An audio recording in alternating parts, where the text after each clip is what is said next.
শিক্ষার্থী বন্ধুরা, আজকে আমরা ইংলিশ গ্রামারের অ্যাডজেক্টিভ পার্টে হাজির হলাম। তো এর আগের ক্লাসগুলোতে আমরা নাউন প্রনাউন দেখেছি পার্টসিপিয়েন্ট স্পেসের।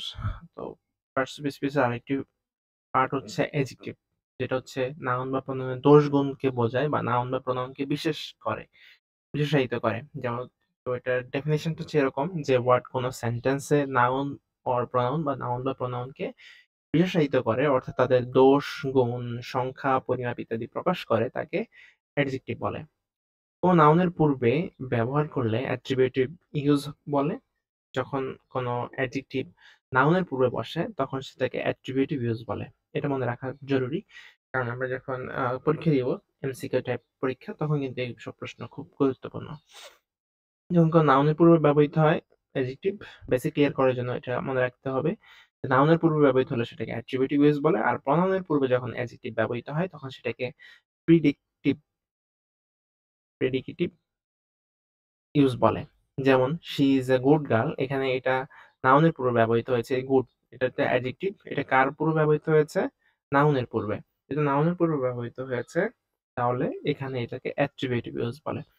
আর কোন প্রনাউনের পূর্বে ব্যবহার করলে সেখানে সেটাকে প্রেডিকেটিভ ইউজ বলে।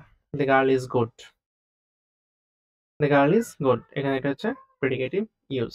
আচ্ছা, ক্লাসিফিকেশন অফ অ্যাডজেক্টিভ, আজকের এই ভিডিওতে আমরা ক্লাসিফিকেশনটাও দেখে নিব।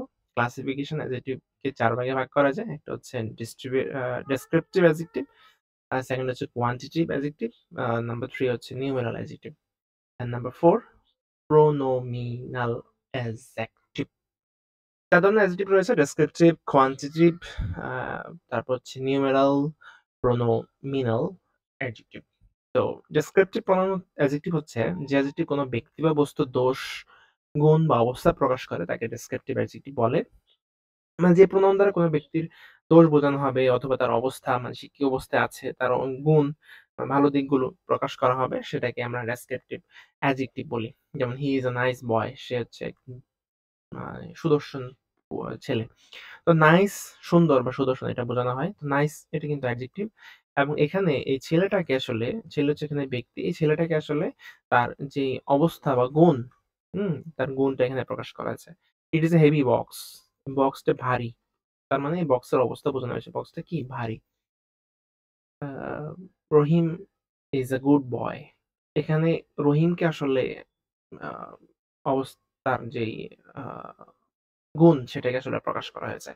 তো ডেসক্রিপটিভ অ্যাডজেক্টিভ হচ্ছে যেখানে কোনো ব্যক্তি বা বস্তুর দোষ গুণ অবস্থা প্রকাশ করে। এখানে ব্যক্তি হতে পারে, বস্তু হতে পারে। তো নেক্সট ক্লাসে আমরা হচ্ছে কোয়ান্টিটিভ অ্যাডজেক্টিভ, বাকি যে যেগুলো আছে সেগুলো দেখবো। Till then take care.